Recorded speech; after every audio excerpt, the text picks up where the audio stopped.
I'm going to hand over shortly to Brett Old, who will MC the event for you today.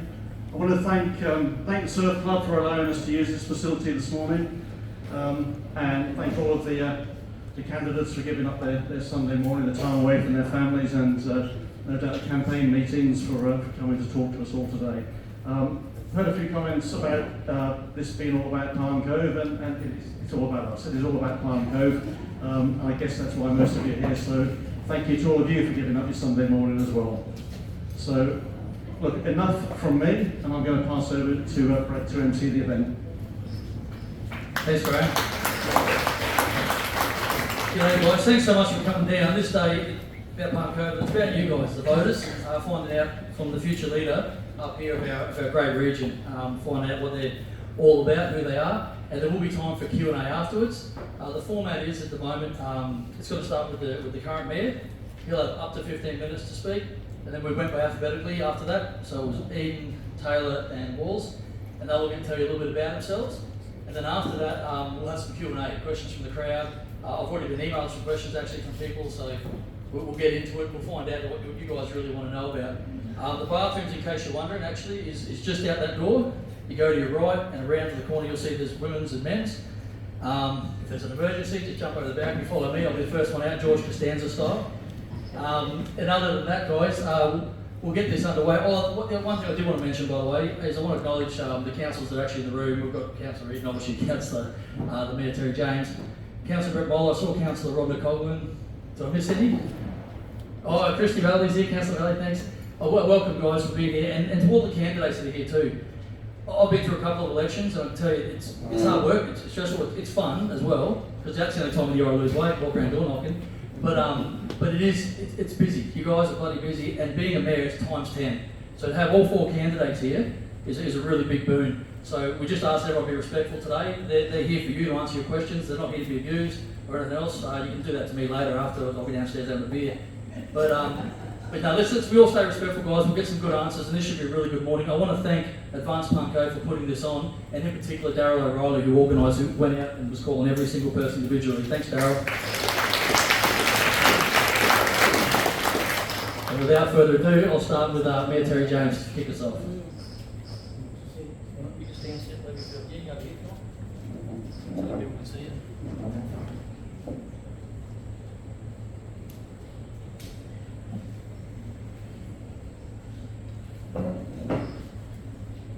Welcome everybody. Thanks for giving up your Sunday night. I'll start with can everybody? Yep.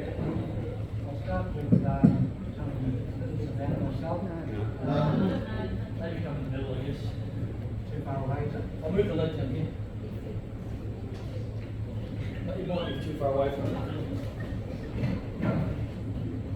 On the fly.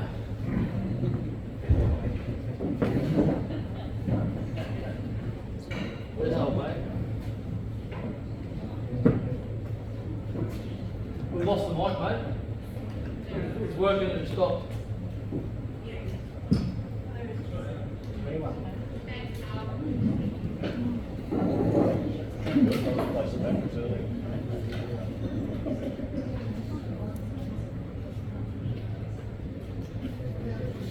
No? Yeah. Dropping in and out.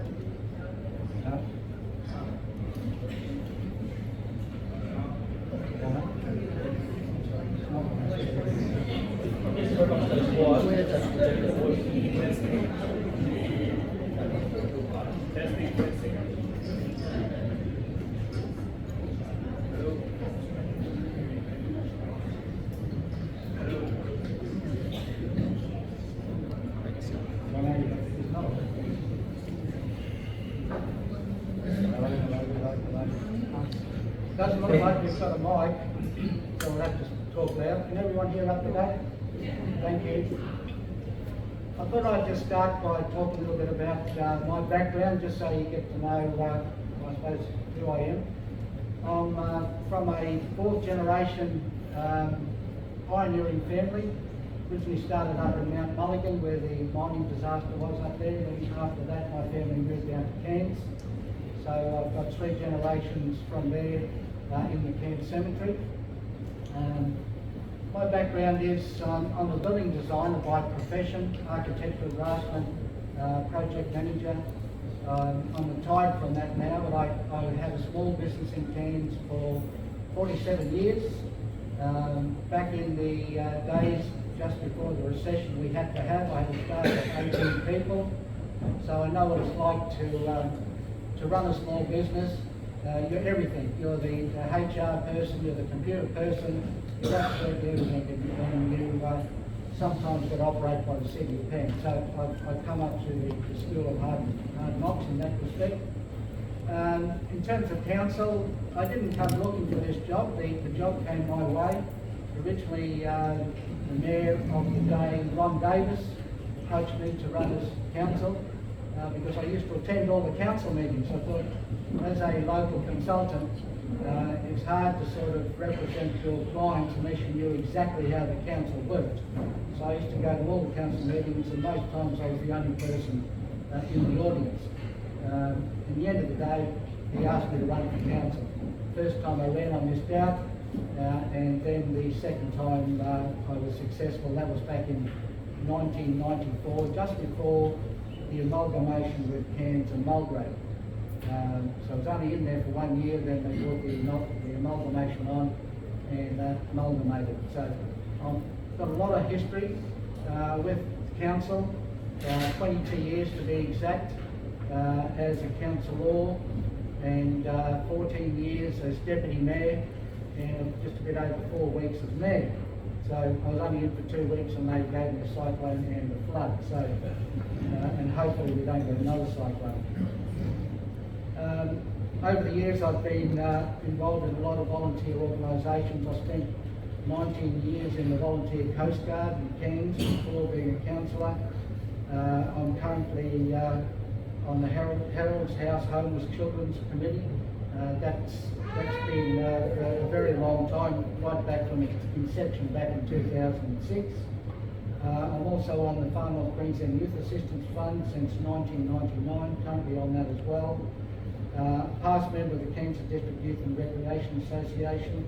So I've had a lot of volunteer work, particularly with looking after youth, wayward youth, etc. These days just me because the mayor's job is quite busy. In terms of, I suppose I can start with Palm Cove. I grew up in Cairns, and as a kid we used to come out here to Palm Cove. My father towed an old wooden caravan behind his combi van, and we pulled up at the front of the Surf Life Saving Club and plugged it in here. I suppose in those days it wasn't too much plugging in because we used to wait for the iceman to come along and these big blocks of ice that they used to drop off, and that's how we survived here in the old days. There was no bitumen in those days. I remember weaving in and out of the Melaleucas as we come up the dirt road, and I actually caught my first fish out here at Scout's Hut. So a lot of long history in Cairns. My family was James Brothers House Removalists Builders, and they also established the house on the hill, if people remember that. My vision for Cairns is really to make it a place where, as we say, you can work, live and play. We really need to keep that, and in particular we need to keep that with Palm Cove out here. The village atmosphere. I was in attendance back in 2022, Brett, I think, when we had a meeting out here with Mark Olsen from TTNQ, a lot of the locals here, Brett was here, where we spoke about what's the vision for Palm Cove. We need to keep this village atmosphere, and I understand we need to keep the height down. People talk about 4-storey buildings and not above the palm trees. That was the old days with the Mulgrave Shire planning scheme. The palm trees have grown up a bit these days, but I still think we really need to keep that village atmosphere. And what we're going through at the moment is the 2050 plan for Cairns. This is the future of Cairns and what we think it might be like in 2050. That's a helicopter view looking over the whole of Cairns. All hazards, all issues. What would you like to see, and how do we keep it as it is? That results of that, which will come out very shortly, will feed into the next iteration of the planning scheme, and that's due to start this year. And that's the time where we can really start looking at places like Palm Cove, where we can put a special overlay in the planning scheme to try and control the development here, so we do keep this village atmosphere. There's a lot being said about the height of buildings, and what we're seeing at the moment, and a lot of people unfortunately don't understand the planning schemes. They're designed for the state of Queensland, they're performance based, and they try and keep them a model scheme, so what you talk about in Cairns is the same as what you're talking about in Mackay, is the same in any city in Queensland. So the definitions, for example, are all the same. But we probably need to revisit that and try and talk to government into changing the definitions from a model definition. That's something that suits the character, suits the character of what we want for Cairns. For argument's sake, the height of buildings these days, part of the planning scheme, are to the very top of the roof. And what the developers tend to do, they put a flat roof. So that there's no character in a flat roof. You've got a lot of the nice buildings here that have been built over the years, the Lee Ratcliffe buildings, for example, they've got a lot of character. And that also goes to the character of Cairns, and that's how I would like to see the character retained. So we've got buildings with a bit of tropical design, tropical style, and you see in particular our climate. So what we need to do is go back to the old planning schemes where the height of the building was to the pitch of the roof. So that allowed you to put a decent roof or a decent bit of architecture, a bit of decent design on the building, as opposed to the developers putting a flat roof on and then adding more stories with low ceiling heights. That's what I'd like to see, particularly here in Palm Cove and the northern beaches, but that will apply right throughout Cairns, of course. In terms of council, I think we've got a very good track record in terms of the infrastructure, the developments that the council has built over the last 12 years. We've invested over $2 billion in reinvigorating a lot of our buildings.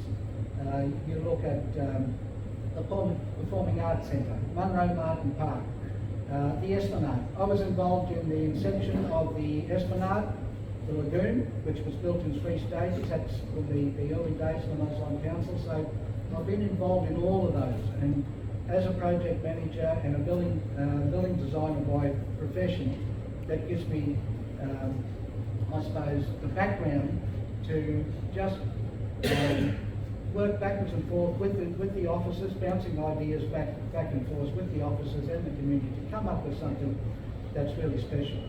Look at the dining precinct that we did during COVID. That's been absolutely fantastic there. It's like the death, and that's the sort of thing we probably need to do in Palm Cove. Something similar, where we either try and keep more cars off the Esplanade and get them to the back, be it a one-way like we did the dining precinct there. That works very well, and have that wonderful boulevard effect that I think is unique. You just don't get this sort of thing anywhere else in Australia, let alone the world. This really part of the country really is unique. In terms of, I suppose, finances, we've probably got one of the best records in terms of financial management that the majority of councils in Queensland have. We've just had the tickle from the Auditor General to saying that we've got one of the best finances in Queensland. So we've managed also with that to keep the rates down below CPI. We've done that for the last 12 years, and we will try to continue to do that. We've got some big costs coming up, unfortunately with this flooding event that we just had. We cannot claim back anything to do with sewage or water. The council officers have just put band-aids around all of that at the moment, just to get people back online. Once we find out exactly what we're up for, That will have an effect, unfortunately, on our future capital works program before the next budget, which will be the responsibility of the next council. Other than that, I prefer to just answer questions if people. We'll do the Q&A afterwards. Just an introduction from there. Is that good? Yeah. Thanks, BJ.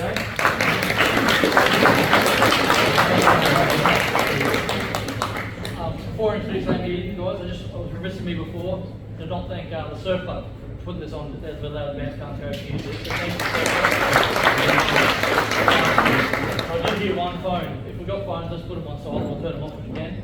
But yeah, I'm sorry about the microphone and the technical difficulties. No, they would try them before us. Darryl, does that one work? Steve? No. No? No, it didn't work. This is Amy, guys. Let's hear from her. Let's give it up.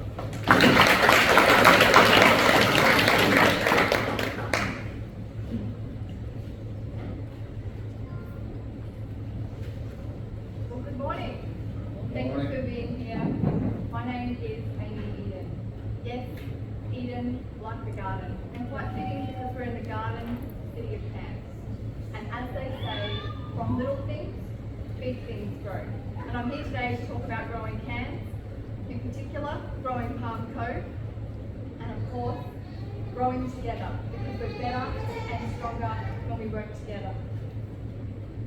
Palm Cove. Just want to sigh. You get here and you feel like you're on holiday. You're happy to pay the $8 ice cream because it's the cheap holiday. You walk the Esplanade. You have a salty, relaxed vibe.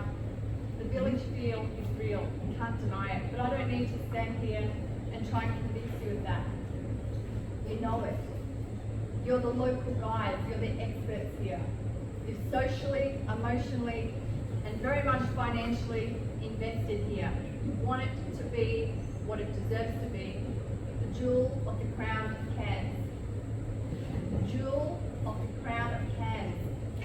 But what I'm hearing is this jewel is in need of a good cut and polish. It's feeling a little neglected. It's feeling a little forgotten. It's not deserving of the beautiful Palm Cove. We know it could be so much better. And how do we know this? Well, I know it because you haven't been quiet, which I'm really grateful for, because I've been going around and I've been talking to people, not just here in Palm Cove, but across the local government area through my campaign throughout the region. And people are saying something and it's saying it again and again and again.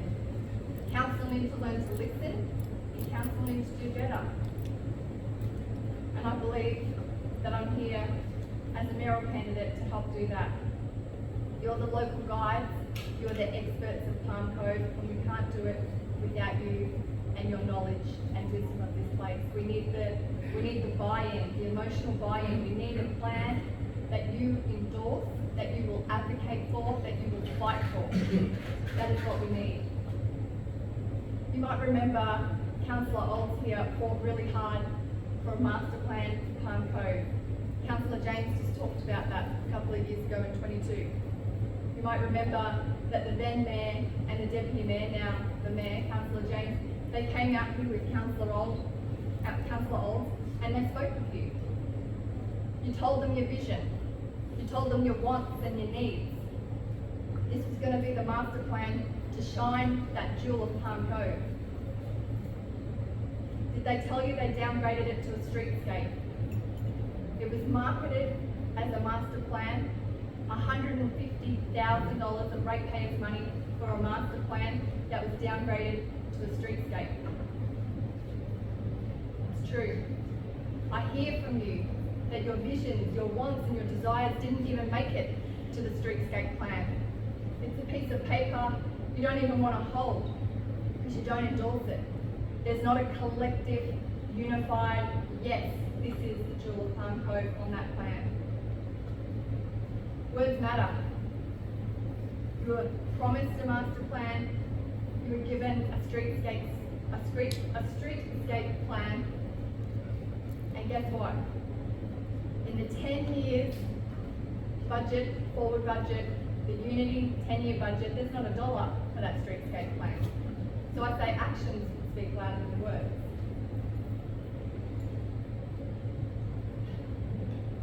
So Palm Cove, now is your time. Now is your opportunity to have your say in a meaningful way. As I've said before, you're the local guides. And Sanzu says those who do not use local guides do not take advantage of the ground. Well, I need to take advantage of the locals on the ground because I need Palm Cove and the residents to endorse and support a plan that you're proud of, that you will ask ministers and anyone who's coming here to get behind so we can give Palm Cove the hard cut and polish it deserves. So 3 commitments from me. There will be a master plan delivered for Palm Cove in year 1 of an Eden-led council. 2, the master plan won't be prepared by a bunch of council officers and architects from out of region in dark, dingy rooms. No, you will be engaged in meaningful conversations. Your vision, your dreams of that shining jewel need to be reflected on a master plan that you support and you endorse. And 3, Team Eden-led council will commence work on stage 1 of a master plan in the first term of council.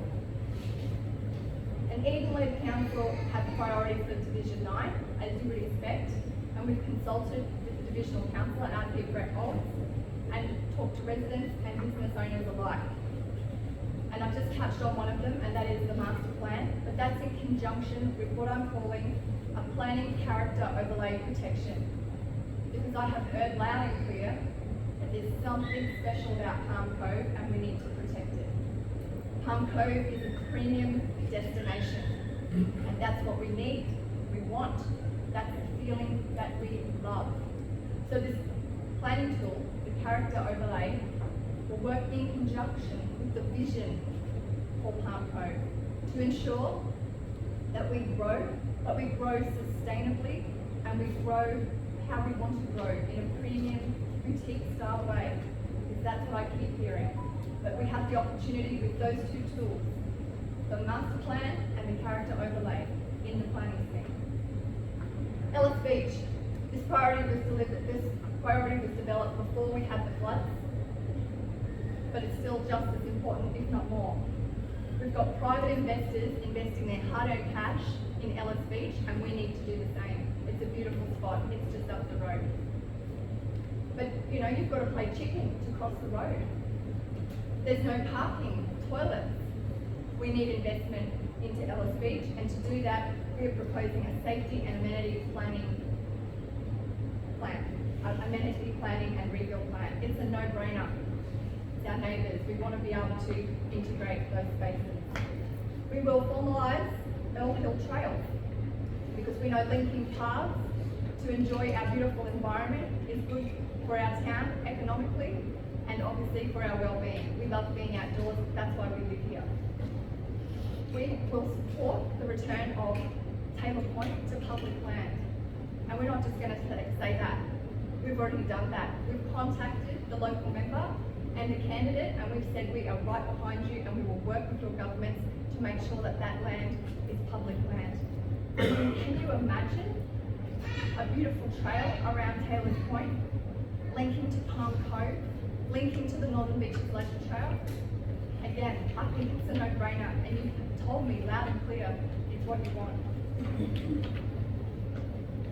And the Eden-led Council will be supporting the safety of the suburban safety program, which is really about making sure that our locals and our visitors alike feel safe. This is about proactive surveillance in a way that you're comfortable with and council are comfortable with.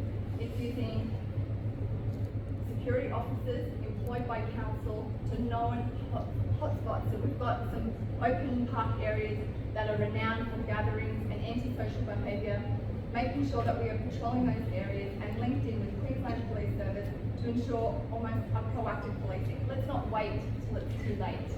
Let's not wait until it's already done. Let's be proactive about it. So for those that don't know, I am the accidental politician.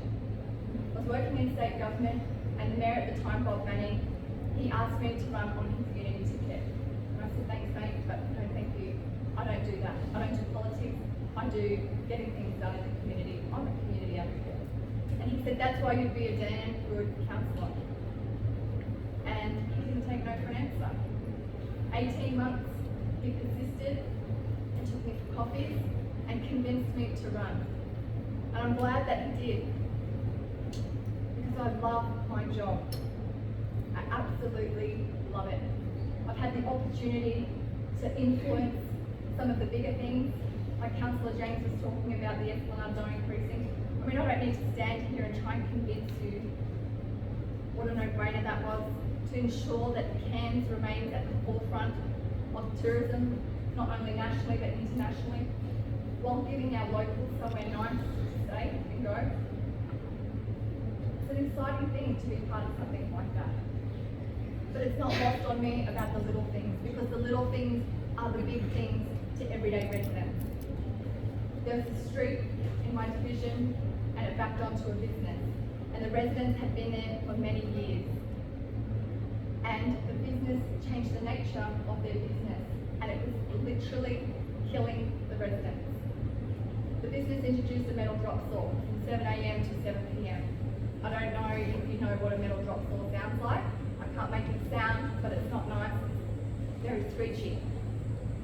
One of the residents who had saved long and hard for cochlear ear implants had to have them removed, so now deaf. Another resident developed vertigo, subsequently fell, broke a collarbone, and could no longer volunteer at the hospital foundation, could no longer volunteer with Rotary. Their quality of life was just shot. So I worked and advocated for them, and it took nearly 2 years with the planning and the regs with council, but we got it done because they deserve to be in a home that they love. It's their sanctuary, and to be safe and to have a quality of life. We talk about work, live and play. Well, they needed to live. And it's those little moments. And I still get Christmas cards. I don't know how they track down my birthday, and they send me birthday cards, heartfelt messages that let me know that I've had a positive impact on their lives. So I love my job. The accidental politician, and I love my job. But I'm prepared to risk it all to run for mayor. So let me be really clear. I'm not an accidental mayoral candidate. I'm very intentional. Very intentional. Because we've got things to do, Cairns. We've got things to do, Cove. And Eden-led council is about the things that I believe are missing in our leadership. Transparency, accountability, and engagement. I mean, I gave you a great example of poor engagement for your master plan that's now a streetscape plan that you don't endorse. Well, what about the transparency where we just had a councillor appointed to council, and there was a letter from the local government minister that was not provided to the councillors. Councillors are directors of an organisation, of the business, and information is being withheld. Accountability. I mean, there's a few options I could talk about. The IT project, Toby, years overdue, millions overdue, it's now paused. What about the smart water meters? Millions overdue for that. Not so smart anymore when we don't have an IT system to plug into. So, very overpriced water meters. And you all know about water security.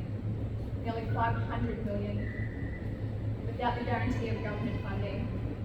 And sure, if the current council get back in and they promise rates below CPI or in line with CPI, which is their standard mandate, I reckon they'll deliver on that. But there'll be water levies for years if we don't get that funding. This year's budget, 5.99%. We're already doing it so damn tough. I didn't support that budget because I didn't think that we were tightening our belts. That budget includes 10 million in nice new initiatives. Really? When people are doing it tough? This is a budget where we're going into planned deficit of 20-something million, but we'll balance the books at the end and we'll tell you we deliver the balanced budget. This is a budget that has more parking police because they make money. They might make money, but our business is not about making money, it's about making sure we serve the Cairns community. And I can tell you the more parking police we have, the less money that goes into the tills of our retailers. Small business owners, families, just like yours. You know council to be about this 3 R's, roads, rubbish and drains. Well, that's old school and still very much important. But a council of today, a new council, a council where we have 21st century problems, we need 21st century thinking. So we've got the 3 R's. Well, an Eden Lake Council will also have the 3 W's. They're water, waste and welfare, well-being. We've got water, we've got a $500 million project that's got a 10-year lifespan. Yep, here we are, we have so much water and no way to capture and treat it. So we need to get cracking on that. Our waste, our resource facility goes offline in 2026, that's just down the road, that's just a heartbeat away. What does that mean? Does that mean we're putting more waste into landfill? Does that mean we're paying a higher waste levy? These are things that we need to be focusing on and talking about. And well-being, we need to be housed and we need to be safe. Brand Cairns insists that we be safe. As a city councillor, I receive a lot of emails from visitors. I'm sure we do get a lot that say how beautiful the gardens are, how beautiful. So many of them say the Garden of Eden. And I remember I'd been with council maybe, a couple of months and we received one and Terry's like, oh, could you be here 5 minutes? And they're already calling it the Garden of Eden. We do beautiful with our landscaping, but I get emails where people are scared. I had an email from a family from Melbourne. This is their 6th trip to Cairns. They will not be back. They had an incident. And they will not be back. So today, I just want to say I fell in love with Cairns for the same reasons you did. The mountains, the rainforest. The irony of it is that my husband Nick and I, who moved from Darwin, also fell in love with the cooler climate. Probably hard to believe, Cairns in the cooler climate, but it's true. We have teenagers, we have dogs, we have a mortgage. Cairns is our forever place. We've been here 20 years. And while I started out as an accidental counsellor, as I said, I'm very much the intentional man. I will not apologise for fighting for Cairns, fighting for Palm Cove, sticking my neck out and growing a backbone. I will not, because Cairns deserves better. And I want to thank you so much for your time on this Sunday morning. I'm around for questions or a drink in the bar afterwards. Thank you.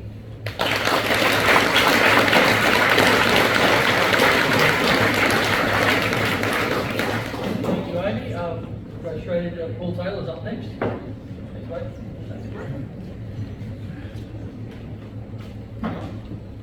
Well, good morning, Palm Cove. As you see, I don't need a microphone built in. Thank you for inviting me today, and I want to acknowledge the other 3 mayoral candidates that have also come here today to outline their vision and who and what they are. I'm probably a bit of a new face to a lot of you, so it's up to me to introduce myself. So I'll do that in a short, succinct way. My name is Paul Taylor. I have a lot of things. I'm a loving partner. Kathy's here in the audience. I won't embarrass her. I'm a dad. I'm a former Deputy Police Commissioner, Queensland Police, some 45 odd years. And I'm also a mayoral candidate standing here before you today. I love a beer. I love enjoying life with my family, friends, and my dog Gracie, who I've done a video of lately. Like you, I relish the opportunity to live in one of the most beautiful and interesting, stunning places in Australia. And I think most of you here would agree with me. Cairns is a good place to live. It's a great place to live. I'm inspired to run for mayor for a few reasons. And I'm here today to talk mainly about one of those reasons. There are many issues to be addressed in a forum like this today, but I'm here really to speak about the elephant that I see in the room in most locations I go to, and that's crime. I frequently hear the crime rate in Cairns is out of control. It really is a stain on our beautiful community. The people of Cairns do not feel safe. Not in their homes, not on the streets. And to me, that is fundamentally wrong, and we need to act now. It's not just the victim of crimes that are suffering. It's our economy, our reputation, and also our tourism. Crime affects every business and every citizen. Every person who no longer feels safe in their house, on their own, or walking the streets. I've been asked about crime reduction, crime prevention, every day. It's the number one thing on most people's minds. They ask, what am I going to do as Mayor? Today I'm announcing that as Mayor, I will host a public forum on community safety within the first 100 days in office. I want to hear from people, the business owners, thank you, the people on the front line and their experiences, and how they want to see Cairns change. There will be no woke response, only action. All too frequently, we hear through media the break and enters, the robbery, the stolen vehicles that are typically trashed and torched. They're not the only ones we hear about. I had a young female relate to me the other day. She went to the library, a place we all should be able to go, our kids should be able to go. She went there. She thought she was in a safe place. Unfortunately, there was an individual there, a male, inebriated, carrying on like a lunatic. The staff quickly ushered those who were in there to one side. The police were called. They arrested that person. That lady doesn't feel safe going to a library, of all things, anymore. She moved here to Cairns. She's wondering whether that was a smart decision. This is simply unacceptable. Every idea and suggestion that is tabled at the forum will be considered. We'll have the hard discussions. Some of them are challenging conversations, but we'll have them. The forum is not about crime and punishment. It's about problems and solutions. My background in policing, ironically, gives me the qualifications to speak more than what the other candidates are here. You know, the simple and safe answer to crime and law and order, typically it's the state's government's responsibility. My view, it's not. It's everyone's responsibility. It's council's responsibility. We all have a role to play in making our community safer. Safer for us, safer for those visiting, working, and safer for our kids. Look at the lifestyle that we lead. Numerous people move to Cairns from within state, from interstate, and overseas. They come here for a reason. They come here because it's a beautiful environment. We have the rainforest, we have the Great Barrier Reef, I should say rainforest this way, Great Barrier Reef that way. So these are things that can't be taking away, those environmental factors. Why are we suffering as a community because of crime? We need a strong and united response. We need to support those that are responsible in responding to crime. That is the police. Haven't been there for a while. I know they're trying to do the best they can. They can always do better, but they are doing a good job. They need help. Working in isolation is not going to solve the issue. My priority as Mayor would be to establish and chair an advisory committee, specifically around community safety. Get those actions that are distilled from the forum. The community members, whether you be a community person, a business person, or have an interest in Cairns, those action items that come from that forum. Make sure that there's a governance structure within council that provides for accountability and responsibility, that drives those action items, that demonstrates to the community what council is doing in partnership, collects the data, and is transparent to show everyone the direction that we're heading. The youth of Cairns, they're lost. They're like a lot of youth elsewhere.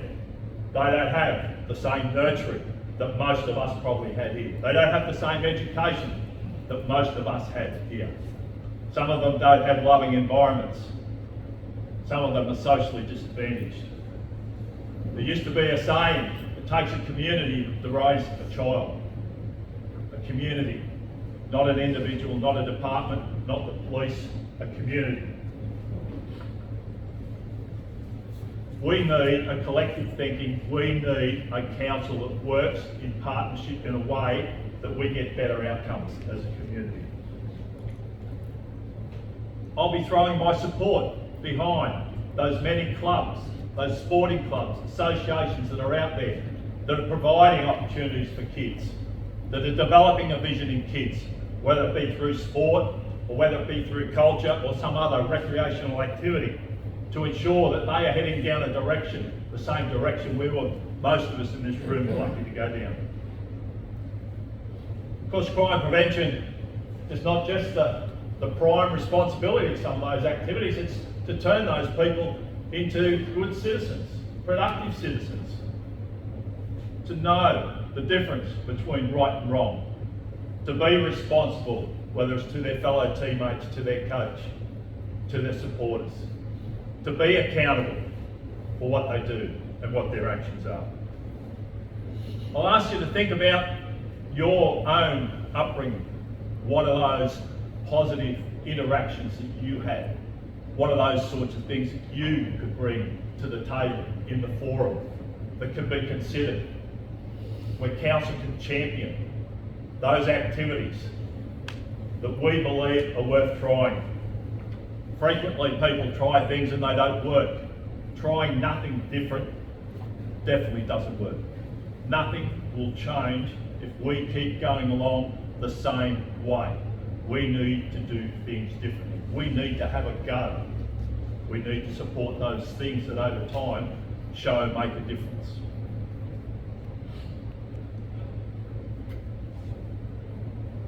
I'm not saying for 1 minute that we should be lenient on any of these individuals that continue to prey on us as citizens. That's not what I'm saying here. We need to provide opportunities for those that are coming into that system to show them a positive direction, not be part of the problem, but be part of the solution. At the end of the day, I want us all to feel safe, all of us. Our kids to feel safe, our elderly, our visitors, those that come to work and play in Cairns. So, from my perspective, I'm excited to be here today. I'm excited to be a mayoral candidate, and I intend at every opportunity to put my best foot forward. And from my view, Cairns definitely deserves more in 2024. So thanks for listening.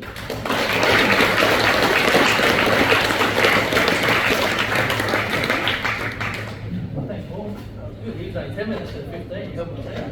There'll be more time for Q&A that please. Now, Dan Forbes, do you want to take it forward, mate? Yeah, thanks for that. Mike up, yeah.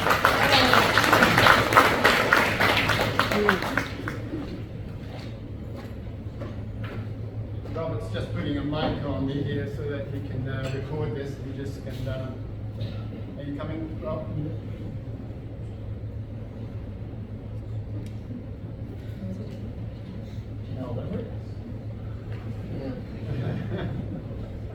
You got to do this for the social comms nowadays.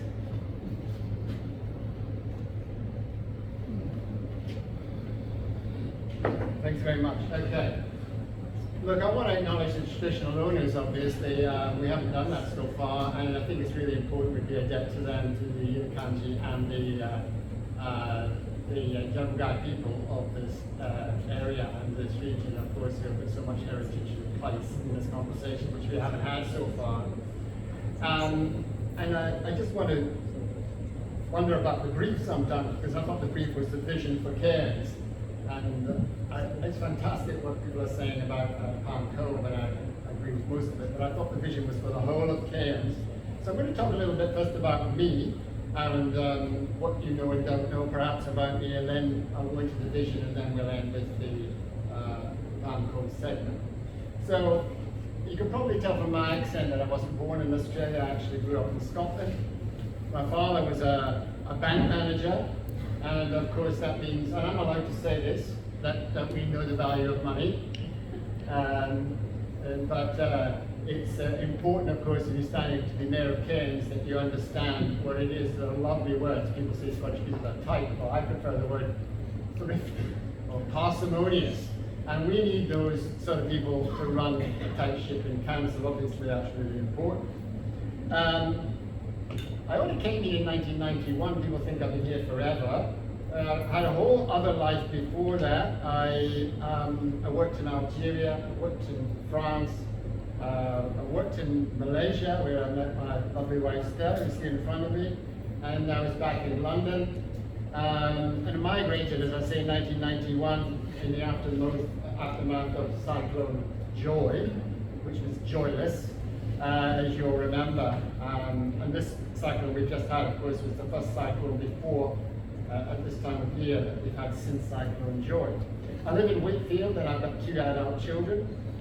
When I arrived here, I knew nobody, we knew nobody, but within 3 months I was performing in the little theatre in the now late-born play with Jimmy Barton in the Chorus of Disapproval.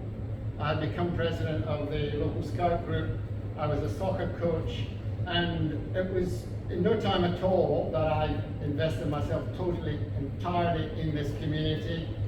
I ran a radio show. I was on radio for 10 years, and I wrote a column for the Barfly newspaper for at least 10 years, over 200 columns for them.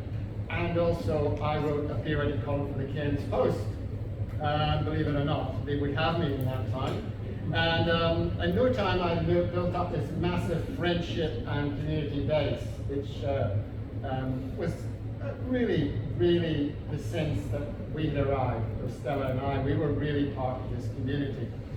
And then having been on radio, having interviewed them all, been writing columns about them, I thought, well, hey, I've got to have a go. So in the 1990s, some of you may remember that I stood for the Greens. I still got the highest vote of any candidate in Barron River, outside of the capital city. And I thought, well, hey, I'm interviewing these people, I'm not sure they're too crash hot, I better have a go myself.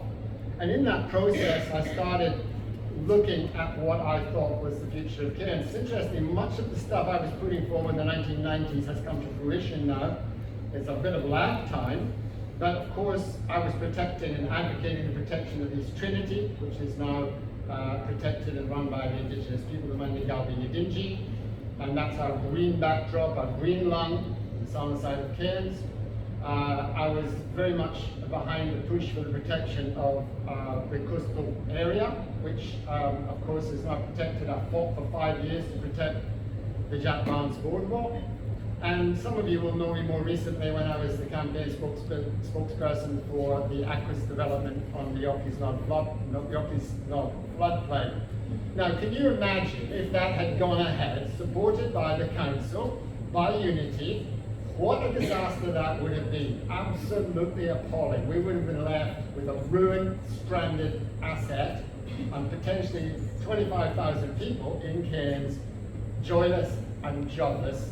And you know, it's really important that we think about the structure of this town and what it is that we value and the sort of places that we're going to be building our houses and where we're going to have our transport pathways. I've also been heavily involved over many years in trying to organise and support the buyback of Taylor Point. I was strong on the issue of the buyback at Errol Hill, and that whole structure of the pathways up and down the corridor, of course connecting to Mangetti, is obviously something that I support. And this moment in the sun that we're about to have with the possible buyback of Taylor Point, of course, is something that I'm 100% behind, and I will be in my position as mayor pushing for that. There is a huge role for council to play in that, and I think council has been incredibly lax in that regard over the last while. It's just been sitting on the fence, just waiting for things to happen, and I think having that will be the last piece of the jigsaw when it comes to the filling up, if you like, of that wonderful headland and that approach that we have along our coastal region. I'm a keen bird watcher. Most of you will probably, those of you who follow me will know that through the Facebook page and so on. I'm a volunteer guide at the Botanic Gardens, and I'm part of the council support group which looks into the issues around protection of our biodiversity and our green spaces, and particularly in relation to things like rapids being put down that are killing our owls, and also in relation to the sand on the Esplanade issue and the importance of us protecting that for the wonderful bird life. And by the way, we've got frigate birds here coming into the shore here. Some of you will know that's become a tourist attraction just recently since the last cyclone, which you don't normally see. 3 frigate birds out here by the pier, along with a laughing gull, I mentioned that as well. Now, the issues as well as that I've been involved in. I'm an active sportsman. I'm as fit as a fiddle. I captain our Veterans League, one of our Veterans League soccer teams. I compete at Stratford. I play table tennis, and I'm also part of the War Yaya Snin group. I should tell you a little bit about what I do for a living. I've been an educator most of my life. I've run the RATEP program, the Indigenous Education program. I've been a sociology lecturer at James Cook University. I was an education management advisor in Africa to the Rwandan Education Department. I'm a multilingual person, and I've taught English, French, Spanish, and I also speak Indonesian, Malay, and when I was in Rwanda I had to give speeches in Kinyarwanda, which is a very difficult language I might add. So I have a hinterland, in the famous words of Dennis Healy, the former leader of the Labour Party in the UK. He said, you know, any and every leader should have a hinterland, and my hinterland is global, but my passion is Cairns. Now Cairns, I just want to talk about the planning side, because I thought the brief here really was about the issue around broadening our sense of what planning actually is. Cairns is a linear city. Those of you who have been here for a long time will know that there was talk of having a satellite city up in the Tablelands and a satellite city in East Trinity. Those days are gone. Now, when I was part of the research group into the tunnel, when Peter Hitchcock was alive, former executive head of the Wet Tropics, and we looked into the tunnel cost then was going to be about 1 billion. The estimate now is around 4. That's not going to happen.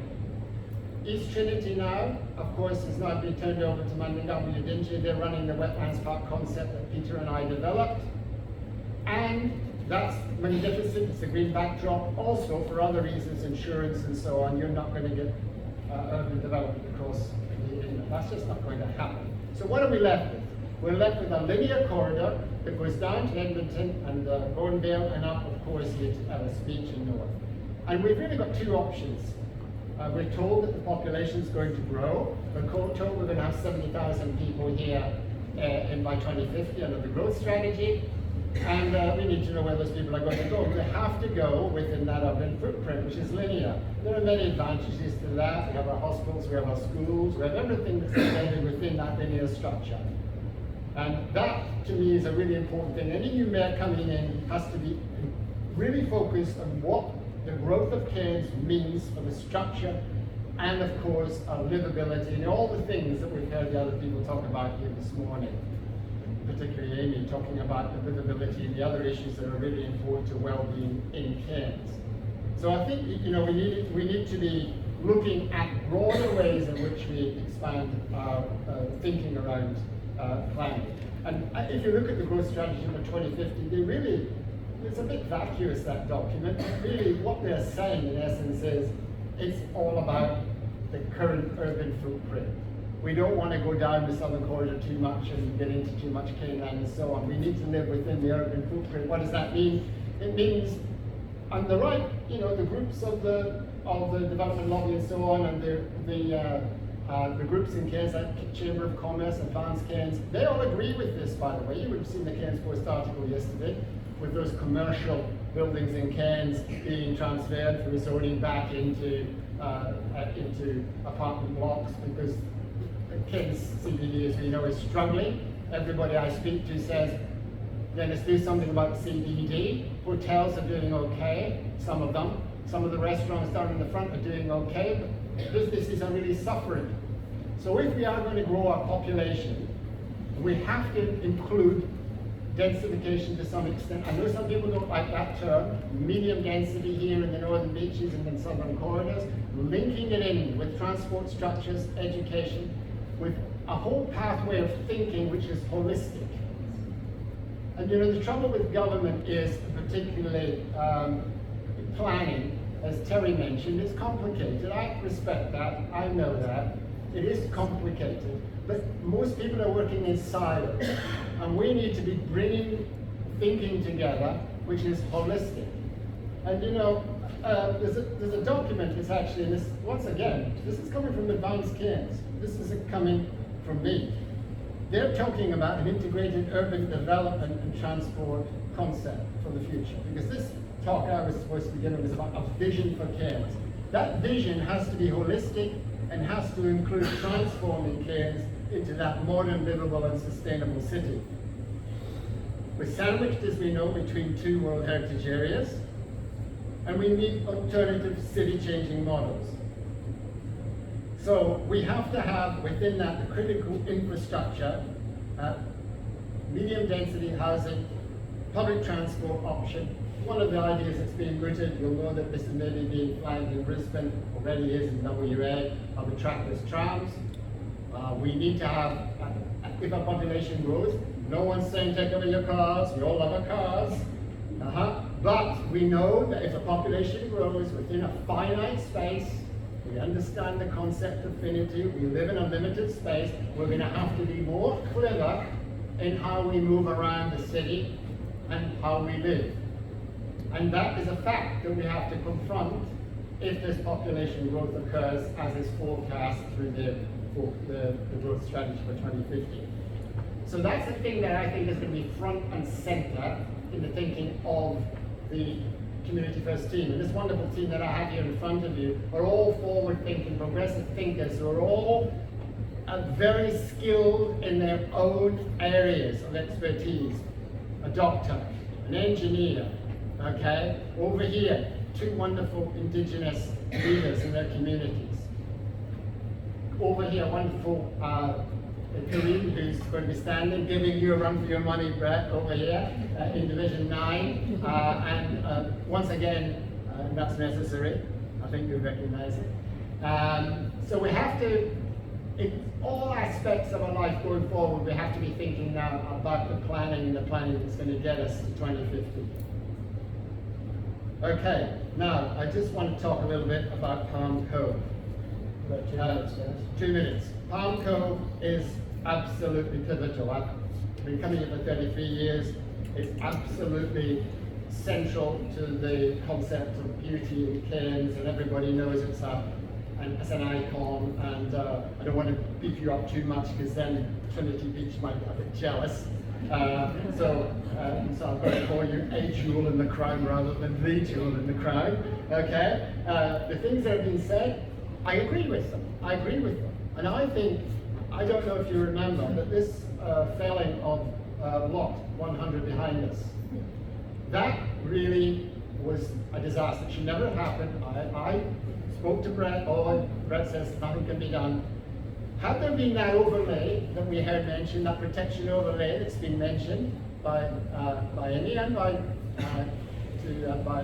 Terry, that probably would not have happened. We had the possibility of having that last literal Melaleuca forest, which had 2 listed species and plants, and the bear eruption killed that in its habitat, felled, and now we see what's happening behind us here. With that, there's that proposal for these high-rise, which is not in keeping with this particular time. So that is something I totally and utterly support, and that will be part of my mayoralty too. Okay. In relation to the pier, there's something I just want to say. I've just come from Victoria, and in Victoria they had this problem with the pier too. And the community said, look, there's so much life under that pier. They've got weedy sea dragons there, but you know that's an issue here too. When any upgrade of that pier must maintain the life that is under that pier, which attracts those fishes and those birds and the tourists and the whole suite, if you like, of why that pier is important. So that's an important thing when we're talking about the upgrade. In relation to the master plan, I don't think I've got much to add, which I disagree with. I think the traffic issue in relation to the, pedestrianisation of that area could be a problem, and that needs to be looked at. And I've already, I know that John Quinlan over there has got very strong views on that. Now, in relation to my own just wrap up, and thank you for drawing attention to the fact that I'm near the end of my spiel. My vision and my belief is that we need to protect our special lifestyle, character, diverse communities from unplanned and chaotic development, insist on sustainable development, not growth at any cost. Advocate strongly, following the recent floods, for more effective urban planning. That requires pushing for sensible housing transport strategies along Cairns' linear corridor, which is what I've just been saying. Obviously, we have to ensure our water security and supply. I'm very much in favour of demand management. We already heard about the issues around smart metering. Infrastructure improvements are going to be key. And I'm a supporter of subsidised water tanks, rainwater tanks. Listen to the community needs. A community-first team will have a regular public forums, and that has not been happening. And an open and accountable government that doesn't make decisions behind closed doors, and clearly that has not been happening for a very, very long time.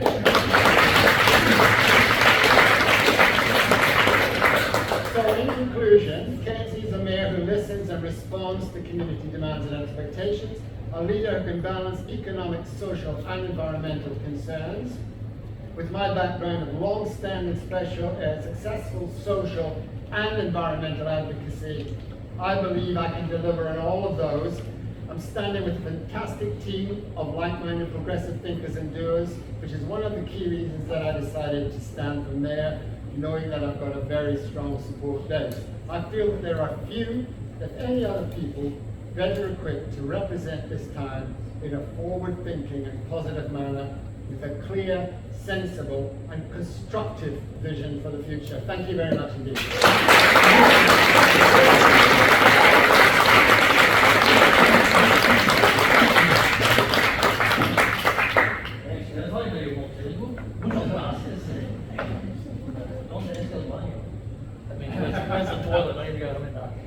Thanks for that, guys. Hopefully, you got those in the background of all the mayoral candidates. How it'll work now, we're going to open up to a Q&A, and because I don't have a microphone, it's going to be hard for me to throw to everyone. If people have questions, put your hand up, I'll call on you. If you get in 2 seconds, it'll get all the questions. We don't want to turn it up full scorched earth, but we're going to be respectful, and we'll try and give everyone a fair hearing, a fair question. We don't want one person dominating like the 20 questions and other people have ones going, so that's my job, I guess, to keep that running smoothly. And if you let me know who you're directing the questions to, I'll try and give all 4 candidates. If it's a pretty vanilla question, maybe just let one candidate go with it. If they're all nodding, we'll move on. I'll make that judgment call. And if we can get the candidates, try and keep it to, 1 or 2 minutes if we can, because I'd like to get through for you guys as many questions as we can. So with no further ado, I saw some hands up there. I'll go with this one first. She was actually standing first. I'm Dr. Carol McLeod. I'm the co-doctor, and I was really upset that they tore out all those melaleuca trees, but that's not the biggest problem now. I've called several times to the council and said, listen, they're breeding mosquitoes there, they need puddles there, they've got all this grass and rodents in there, it's a public health disaster, and they need to make them clean it up. And they told me that the developer was gonna fix it, but he hasn't done anything. And if you can go by there, you can go by there here, maybe you can see what a mess it is. The other thing that is a public health is mosquito-borne diseases right now because of the cyclone is causing a lot of problems. The next thing, I really would like electric charging stations so that we look modern. We have a place for people from coming out of this up in the south that have electric cars, people look loving their things like across from the playground. We have, that would be really good for the children to see people parking their electric cars in front of the playground, which attracts a lot of children. So that's those two. Well, so those questions I can handle offline if you like, because we've already put reports in about the roads, so I'll have to find out what's going on there, because that's an house, we've got to wait for the election thing. And that's been looked into, electric charging stations, that's something Advanced Pump Code actually pushing as well. Can we get some of those? And officers have, they've had a few meetings actually put people in touch with Tesla and a few other people. But we try and get questions specific to the mayoral candidates about, their vision for the Pump Code or whatever you like. Didi Myers at the back. Thank you. I actually have 2 questions.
give them a chance to respond to the mayoral candidates, because there's 4 mayoral candidates, 3 of them on teams. You've got Community First, Team E, Unity, and then we've got the Independent.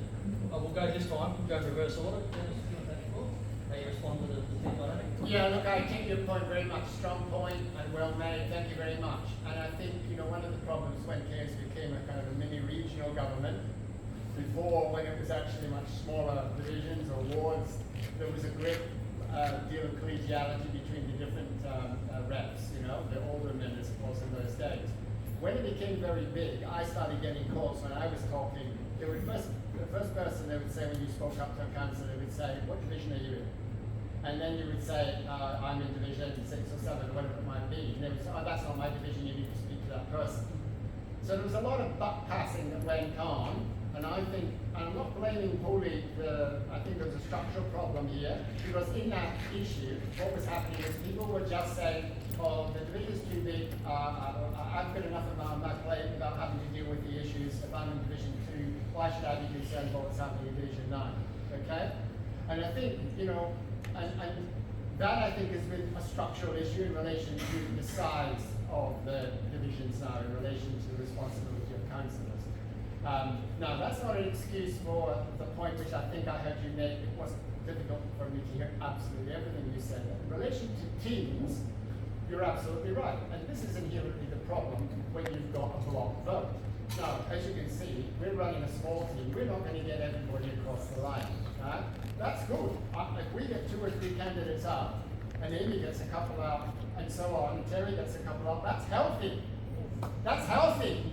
Now, people say, oh, you won't be able to get anything done with the argy-bargy, Look, democracy is about a little bit of argy-bargy. What is preferable? Is it preferable that everything's done behind closed doors by a team that does the Mexican way every time, follows the party line, or in this case, the unity line?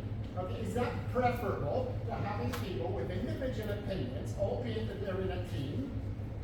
But we are nonetheless, although we're all different, like what the party said, okay, we're in a team, but we're all different, and we can represent people holistically, irrespective of which team we're in. So I think the point is that in this new council, whatever happens, we must have a mixed council of diversity, of people representing people who are not afraid to voice their opinion instead of predetermined outcomes coming to council, tick, fit, and off we go to the next one.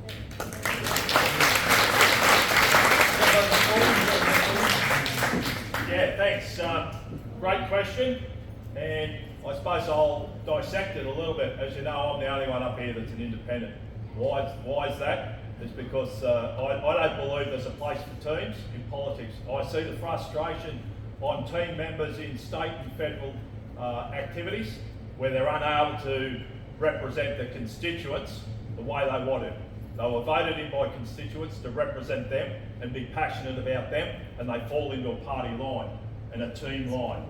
Teams belong on the netball field and the football field. Teams don't belong in council. I have no issues with any of the team members or in fact the people running the team. They're all good people. It's not about that. And there's every chance that some of those team members will get in. People do ask me, how are you going to lead a team of people when you don't have a team? Well, the team is those that are elected. In theory, the people that are representing each of the divisions the most passionately and enthusiastically, hopefully, they get voted in, whether they're part of that team or whether they're independents. The role of a mayor is about leadership. I have significant experience as a leader. I had 6,500 staff. I ran an airline, police air wing, fixed wing, rotary wing, drones, surveillance. I ran a fleet of marine vessels. I've been a board of director on a couple of non-for-profits. I have the experience and the leadership to galvanise people. I want to be a mayor that if I propose something, the people are not frightened to challenge me, to stretch my thinking. I don't want to present something from a team perspective where the bureaucrats haven't put the detail into the proposal because they know the team's just going to give it a tick. Now, I'm not saying that happens. Good governance requires robust conversations. It requires to be stretched from here to there to make sure that everything is being thoroughly considered. It needs leadership to make sure that the process is transparent. You're open to criticism. You learn from your mistakes. So I'm a strong viewer for independency, unencumbered support for those that voted you in. So thank you for the question. I hope I answered.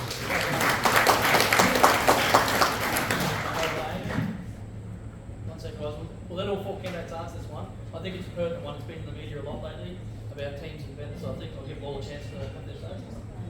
Great, thank you for the question. Also struggled to hear a little, so I'll do my best to respond. I think what we've experienced with the block voting is the way that it always has been. So now, when I said to Pumco, we have an opportunity. The time is now, March 16. Make sure that you vote accordingly.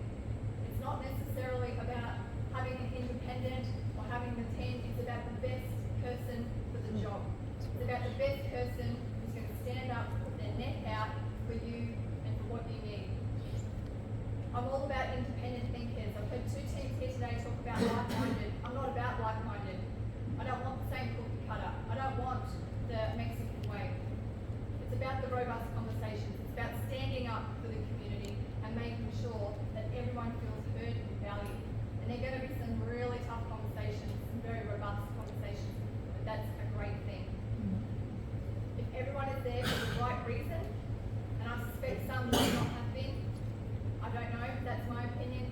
If they're there for the right reasons, you're going to have the voting for the right reasons. It's not about who's been here the longest, who's got the longest resume.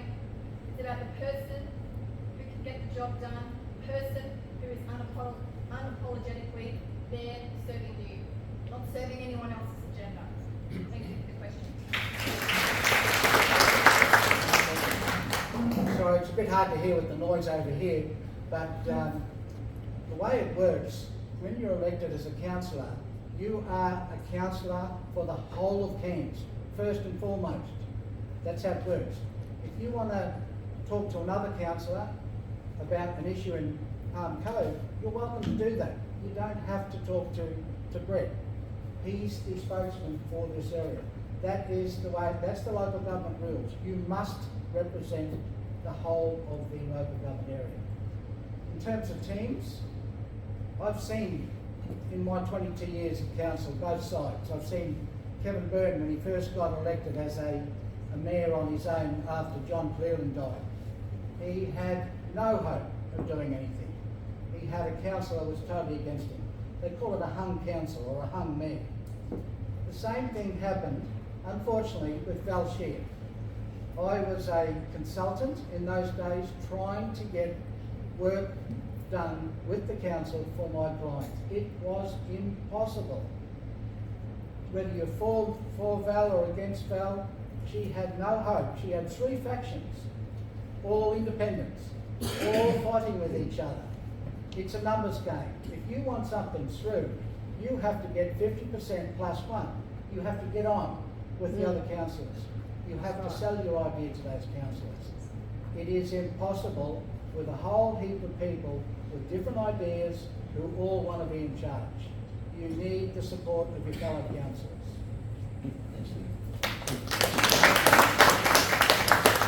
Yeah, it's Scott.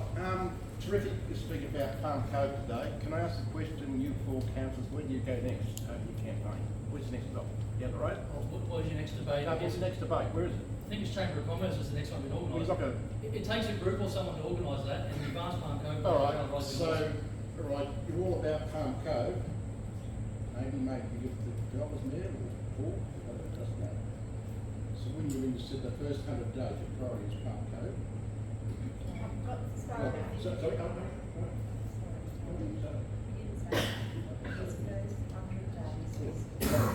What I'm trying to get at is you will move down between here and south of Cairns, obviously with the campaign, is that right? Yes. There must be the parts of this whole belt between north and south that have other issues like we have in Palm Cove. So if you get in, who gets priority? Palm Cove first or someone else? When there's a bit we've made, when there's a commitment made, Yep. you honour that commitment. Right, okay. And you don't So- do it alone. So you Right. have a great support team around you. Council has a staff base of 1,300 and they're generally bloody awesome staff and they're really proud to wear that council logo on their chest. So it's not just the man doing the heavy lifting. You've got a great team of council, because council is that team, and you've got obviously a great support base within council with the staff, and then you have great organisations such as Events Camp, such as Vision Palm Cove, etc., that can help do the heavy lifting. You've got to work together to get it done. I'll go to the back first. But a few of the candidates have talked about protective overlay, I think they called it, or something, around Hunt Road. They also mentioned that there was one plan, which I've seemed to find as well, but it does seem, even with the state, it is actually a part of the Queensland plan, not just a Queensland state. My question is, this map, plan, whatever you're going to talk about, is it actually going to be legislated as part of the LEP, or is it going to go to state? Because a plan or a nice guideline is just a guideline.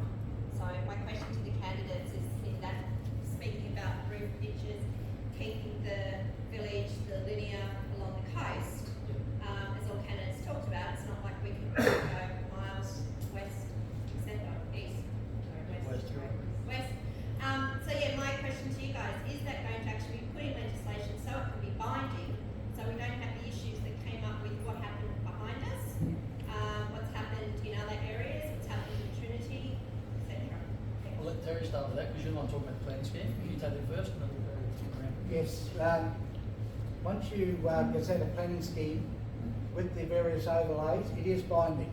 That's correct. So we're all bound by that. Does anyone else want to add to that? No, something to add, once it's in the planning scheme, it's binding. We have a tropical urbanism guide, it's not binding. It's got some great ideas in there, they don't get followed because it's not binding. So you need that character overlay protection in the scheme, so it's binding. Yes, that's my question, in the scheme, not In the a scheme, plan. in the scheme. And the next scheme is starting this year, 2024, correct? Correct. We'll go to Dennis Well, first. I don't know, I choose to disagree. Bob Manning famously said, and it was quoted widely, that the planning scheme was like a rubber band. And you know, I think that this is the problem, is that the planning scheme ought to be binding, but it actually isn't. And the problem, when they introduced the Integrated Planning Act, you know, in the 1990s, and Chris Schonberg was the council planner, this idea, we were all worried about it, because we liked zoning. We thought zoning was clear. And the idea then with the Integrated Planning Act was that we would introduce this concept of use it or lose it. Now, the use it or lose it principle is that if you haven't done something in it, usually within 2 years, that was the old thinking, then it lapsed. And then you could challenge that person in their right to the land. In other words, you could change it effectively into another usage. But what happened and what has happened over time is it's just gone on and been extended, and we know this goes on and on and on. The DA, for example, for Taylor Point has been extended, you know, for ridiculous periods of time, nothing happened. I mean, this idea that somehow, and I'm surprised that you're actually saying that it's actually rock solid as a plan. It's not true. The plan is malleable, and it's meant to be malleable. And you know, when I was working with Michael Bryan, dearly departed Michael, who was the council watcher at the time, they used to, at those days, have rules where they could have inherited town plans, ones from before, which then applications from before were considered extant, even though a new town plan had arrived. And we were dumbfounded at the time.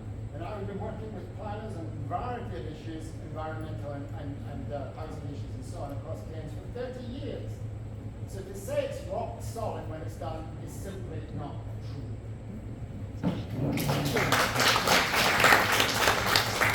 So in relation, it's been spoken about a couple of times about master plans, and I know there's been several master plans that have been done at a cost, have involved external consultants, people within council and obviously the community. You know, one thing I will say, if we're going to have master plans and we're involving and engaging everyone, we get to a point where it's an agreed and acceptable way forward and a vision for that community, whether it be the CBD or whether it be Palm Cove, we need to commit to it. And we need to make sure that people have certainty that if they're investing in something that the vision is going to look like whatever in years to come, that their investment is solid. That we don't have a piece of paper that disintegrates over time because no one's taken it off the shelf. So, you know, it is a different, everywhere I go, that same question. Everyone wants lifestyle to stay the same, but they want all the great things. It's got to be managed appropriately, and there's ways to do that.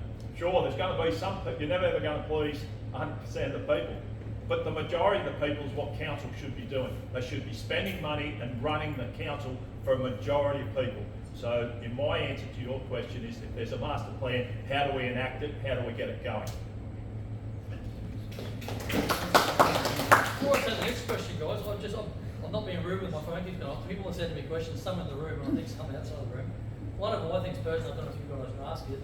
Australia Day celebration's coming up next Friday, and I found out last week, we found out as councillors, that at one stage our council was going to call it the Family Fun Day. They weren't calling Australia Day. I think that's been changed because a few people flipped their lip, including me. Now, I want to ask, from this week, you'll text it into me, all four of you to respond. If you get in next year in 2025 Australia Day, will the council still have Australia Day celebrations called Australia Day celebrations? So there we go this time. Absolutely. Australia Day is the 26th of January, and we have our citizenship ceremony next week on Australia Day. And as far as I'm concerned, Australia Day is rock solid. Stays where it is.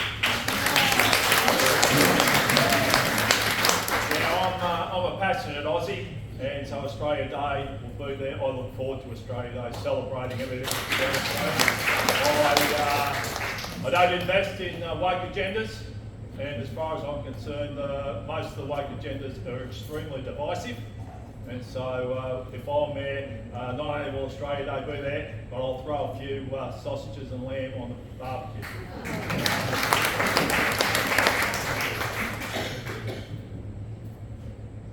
Australia Day has been a day where, as a family, as a young person, we went to barbecues, we went to friends' houses, and we had lamb chops, and we celebrated local heroes. That's what Australia Day has been about for me and for many others. And there's so many great qualities about Australia Day that I want to see continue happen. But my question is this: why are our Australia Day Citizen Awards called Citizen Awards? We've dropped Australia Day. In fact, we've even dropped it from having it near Australia Day to celebrate it on Australia Day and moved it to February. How did that happen? I understand that not all current councillors were keen to continue Australia Day events or International Women's Day events. They're like, it's an election year coming up, we'll do it for one more year. I say not good enough.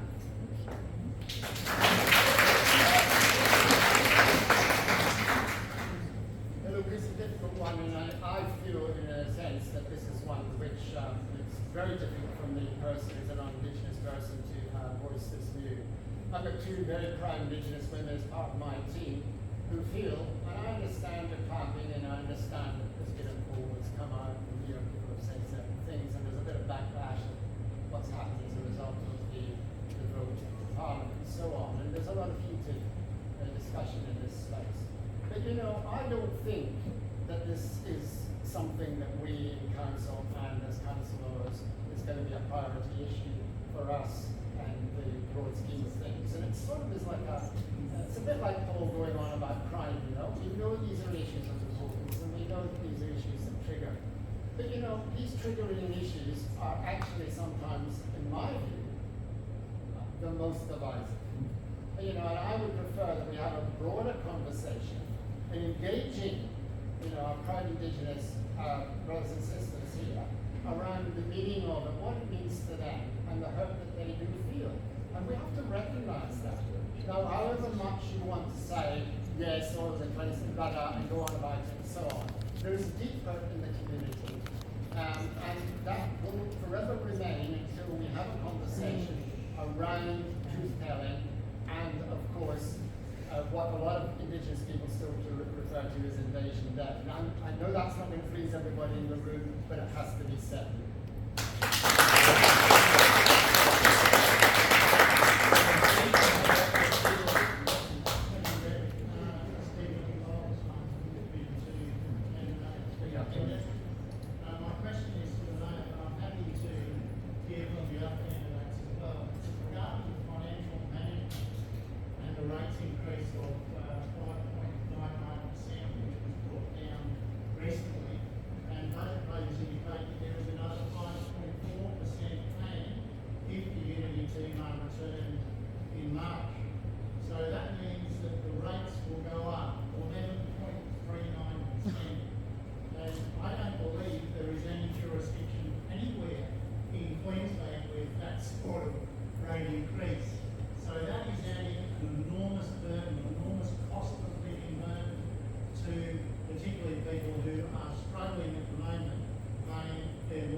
rate will be set by the next council. There is nothing set in stone on the rates at this stage.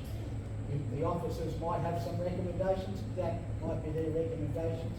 I'm not aware of what you're talking about, but it'll be decided by the next council. With regard to, you're talking about headworks charges, I believe. There was a recent approval for 490 units on the Warri site. We have got a shortage of houses.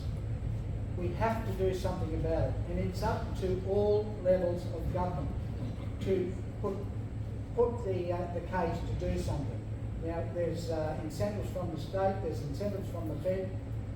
What we can do as a council is we can incentivise headworks charges where, in this case, the infrastructure is already existing. The water, the sewage, everything is there.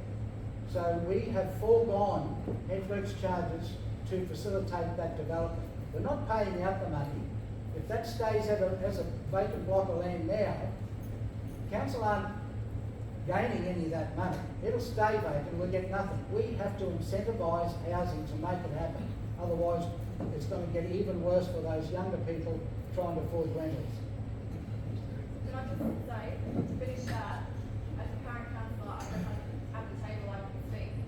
I voted against that initiative, and I go, we talk about we've got a housing crisis, but do we say yes to everything? At what cost?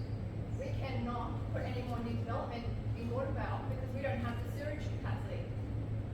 If we had these headwork charges, could we put more sewage capacity in Watervale and increase appropriate housing and development, sustainable development? That's a question I'll leave with you. You got it, Abby? Steve. Thank you. I've got a dual national, by the way, dual Aussie Rules national player. So, I've got a question for Councillor Eden, which hopefully Councillor Olds can maybe clarify. Amy, in your speech before, you spoke about the Palm Cove master plan being watered down to perhaps a promenade and maybe not even happening at all. Could you explain what does that actually mean?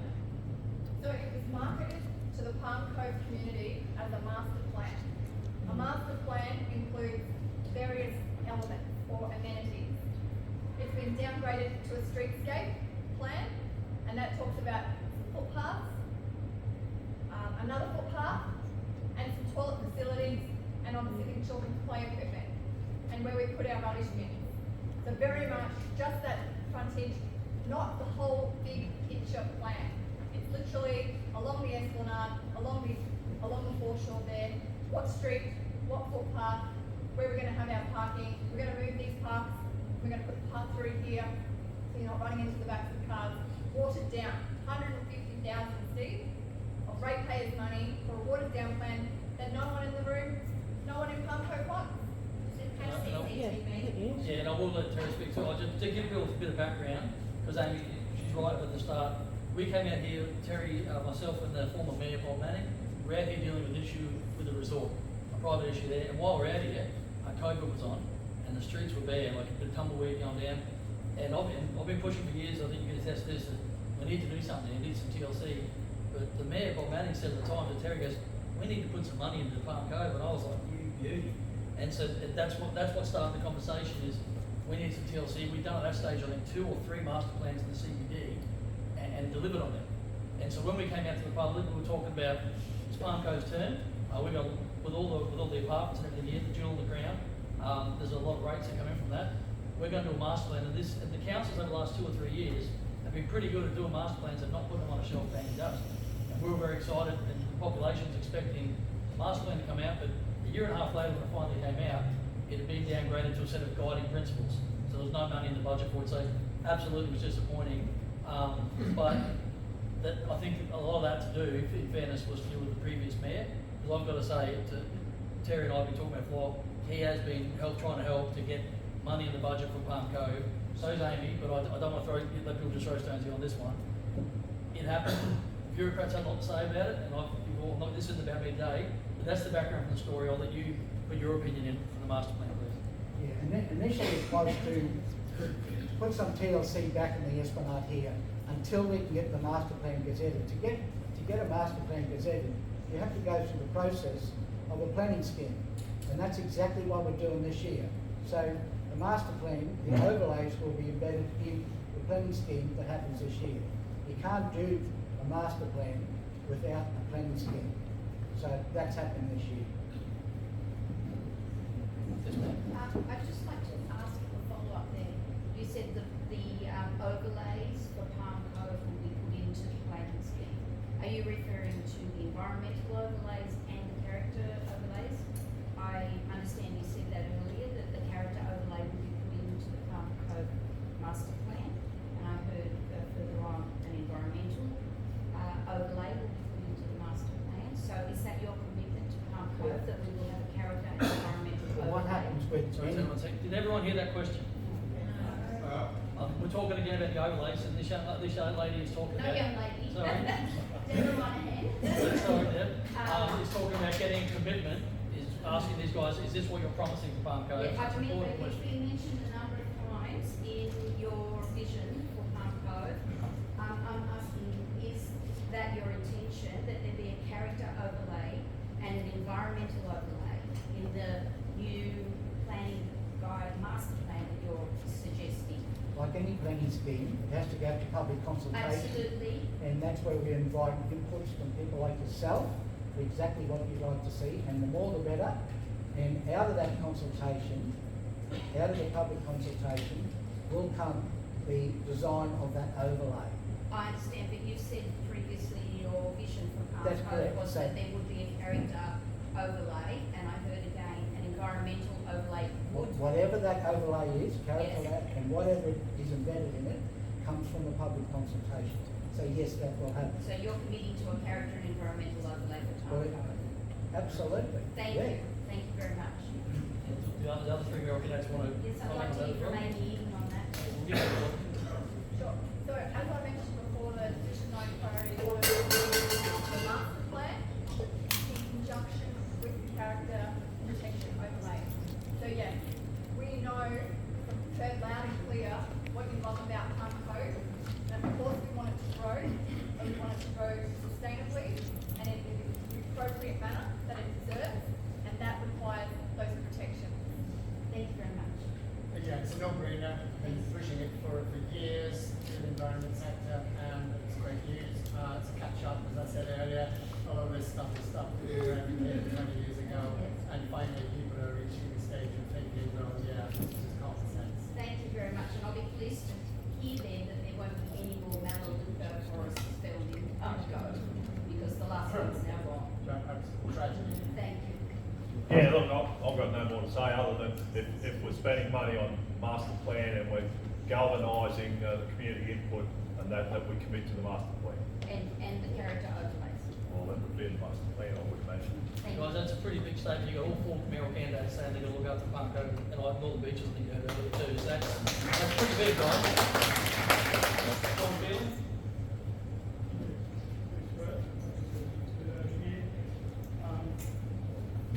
I'd like to thank the Burns Palm Cove for putting this together. I'm not associated with the Burns Palm Cove, but I appreciate what we've done. Now, it's pretty obvious what I'll be generally interested in, which is the promenade. But the question I have for the mayoral candidates today is, will you do what it takes to create vehicle access through Lot 100 from the west to the Carrier Close in French Street? And I sent this question to all the candidates a couple of days ago to brief them in advance as they knew what was coming. And I put a little bit of background into them as well that I'd like to share with you. Well, John, if we could just keep the question. They've got the background. Well, no, just let me just share this bit. You do it 1 minute, you've got a lot of I'm questions. talking about Lee Ratcliffe's 1992 strategy plan, the same Lee Ratcliffe who paved the Esplanade and contoured the Esplanade. There's no option that will come out of the Towards 2050 plan for Palm Cove other than the promenade. There's no other solution. And I have a website out there called Palm Cove Vision.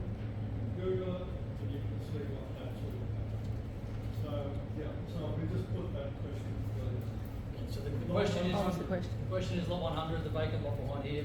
Are these mayoral candidates going to fight for vehicle access on Carrion and French? Personally, I don't want any vehicle access on Carrion and French. What do you feel?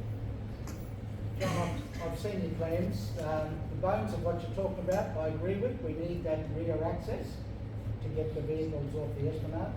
But we've got a massive parking problem out here. So particularly when the Glendick Trail starts, that's going to be an iconic trail, and I think you're going to have a lot of people coming here into Palm Cove, so we need extra car parking for that. We need extra car parking right now. So it's a big issue, and it has to be looked at very closely with the planning scheme. So the 2050 plan informs the 2024 planning scheme. It's not the be and all. The 24 scheme still has to be publicly advertised. So all of those issues you're talking about will be brought up and looked at during that this 24 planning scheme. Yeah, I just want to say that thank you for the prior notice of the question, to be able to consider it. I'm not going to stand here and commit to it because I haven't heard from everyone, and that's what I talked about in my speech earlier, just making sure that Palm Cove has an opportunity for meaningful engagement where we all get together and we agree on the path forward. And that path could be that path, but it needs to come together. It can't be just because I'm so desperately wanting to be the mayor that I say yes to try and impress you. That's not going to cut it. I appreciate you've done a lot of work and a lot of effort, and the principles behind it about pedestrianisation, they make sense. It's not rocket science, but it is the path and the foundation of having meaningful, robust conversations with everyone in this room. Because I know that you are all sitting here because you care about Palm Cove and want the best for it, so I know it's going to be a great outcome. Just very briefly, John, and you know come from the same background, thinking on this, I know, and that is that in addition to the points made, which I agree with, and the fact we show no traffic, of course, is going to be a significant one. People are going to continue to use their cars, but I just want to make the point that I made during my speech today is around public transport. And we know that more and more we're going to have to rely on some measure of public transport. Just come back to Victoria, looking at what they're doing down there. So much of that public transport space, particularly in the urban space, is now free or nearly free with cards. We now need to be looking, as Cairns grows, this is an option we need to be considering. Of course, buses are irregular and they're costly, they're not used. So we need to be looking at that as well, in addition to the issues that you've raised in your excellent. Thank you. I'd like to echo the thanks to Advance Palm Cove too, because they do an excellent job. Volunteers, of course, representing a greater majority of the people down here at Palm Cove. I also am amazed that you can sit in some of the great restaurants along the waterfront here. You can smell the water, you can hear the water, but you can't see the water because there's cars parked opposite the restaurant or there's buses going past. So there are great opportunities to reconfigure how it looks so that you shift that traffic back. There are opportunities to punch walkways through, and they're all things in a master plan that is well thought out and that negotiated with landholders and the community broadly to make sure that you're maximising any changes into the future, any development applications that are approved, that they meet in with what the desire of the community is and provides better amenities into the future. Okay guys, we're coming close to the end. I've had 3 people text me last time today. I've got one question I want to ask of one of the candidates, then I'll take one more question from the floor. But what I've been, and I think you got a right to reply, in the paper yesterday morning, and one of the fundamentals of your campaign has been transparency. Yesterday the paper kind of attacked that, about the car, $5 for 4 months. Did you want to respond to that article? Because a lot of people can ask you, maybe sort of comments on Facebook, I think you've got the right to respond. Sure. So I'm using a car that's been provided by Cairns Cars, and I've had it wrapped. You might have seen it. It's gorgeous and pink and bright. You can't miss it. Team Eden paid for that wrap. Paid a local sign writer for that wrap. The vehicle has been valued at under $500 from that organisation that have given it to us. And you might be going, hang on a sec, it costs this much money for a hire car, hang on a sec, it costs this much money to run my car. Well, I'm not a car expert because I don't run a car business, but they do. And the numbers work out that if you you've got 6 months worth of regio, it works out up to $500. For them, they want to see the car on the road, they want to see it around. So for them, it makes business sense. I'm not going to argue with that. That's their decision as business owners. Did we pay for the wrap? Yes. Was it declared? Yes. When was it declared? 15th of December. You can go check for yourself. There's nothing to see here if it's under $500. Do we keep our own records? Of course we do. We're required to. Fact sheet 8 of the ECQ makes us do that. Today, are those records open to ECQ for investigation? Of course they are. But do I believe we can need a transparent local government? Yes, I do. So, now after we've officially wrapped up, guys, if these guys want to hang around, girls want to hang around, you can ask them personal questions. Phil Aikman, I'll finish with you, mate. You can ask those questions as well.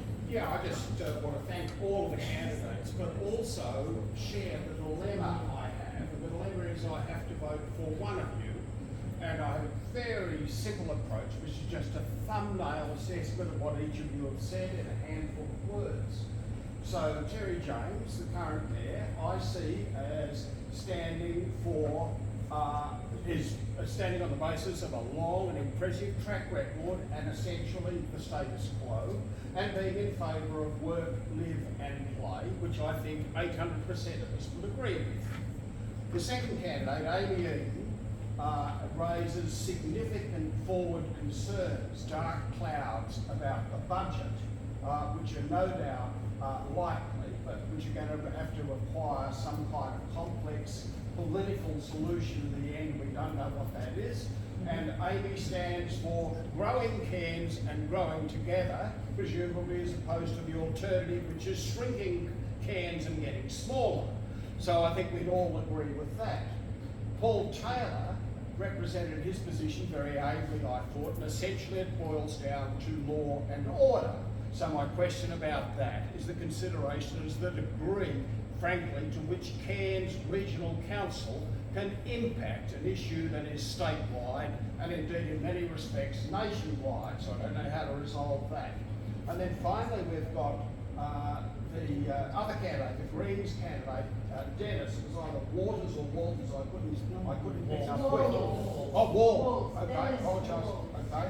And so it seemed to me to be a resolution of the arbitrage between the Green position and Progress, and I don't know what that end equation looks like. So at the end of the day, I'm stuck with a choice between those four positions, and I don't know how to resolve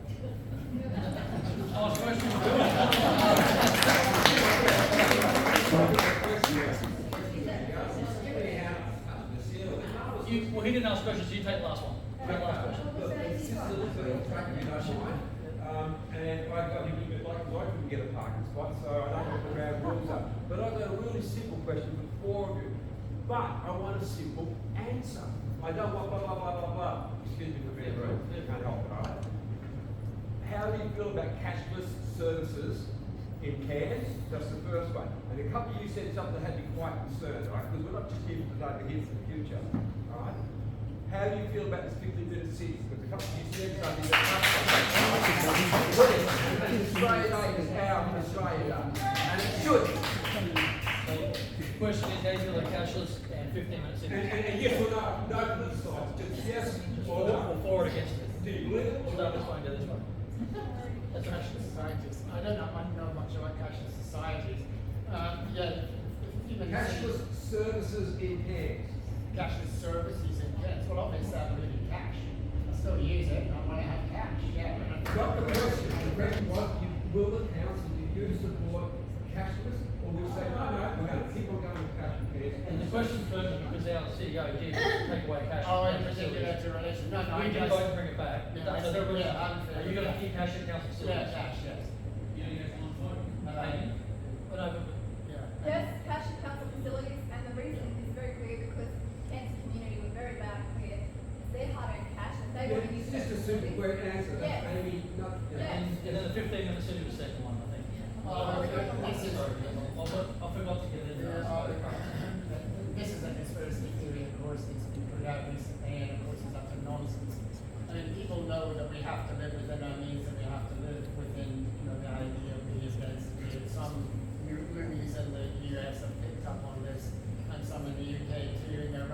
society, they're going to steal our cars and they're going to have us all locked up and da da da da da. So this is just not job stuff. And basically we are in favor, as we all have to be, in a condensed, as I said, you know, a space in which we all live, we have to think about people living as they do in Germany and in France and in small areas. Let me finish. Living in areas where you've got schools, green space, public transport, harmonious living, that is a goal which we would all surely aspire. So you agree with the 15 minute You agree with that? I've already answered. That's a yes. So cash is king? Yes. And another example of the bureaucrats running council, not council running the bureaucrats. Great. No, I'm not in for lockdown or 15-minute cities. We've got a whole beautiful region and we should be able to enjoy it. Now, Cassius, Yeah, she's already said that. I messed up. Move it up. Yeah. I actually moved the motion to retain the cash. So, Frank, you lit the fires and I held the fuse though. our city is 195 kilometres long. It's a bit hard to have a 15-minute city. You know what I'm talking about. With that, guys, I want to really thank you guys for coming and giving us almost 2 hours of your day. We can't do more questions. So these are dangerous ones, the simple ones again. Are you associated or a member of the Social Alliance and Greens Party? And I'm not a member of the Social Alliance. Okay, and Greens Party? Yeah, I'm still a member. No, Thanks, Frankie. So guys, I want to thank you for coming. 2 hours of your day sitting in the chair. Well done. But I want to thank the candidates. Like I said at the start, we're the candidates from America.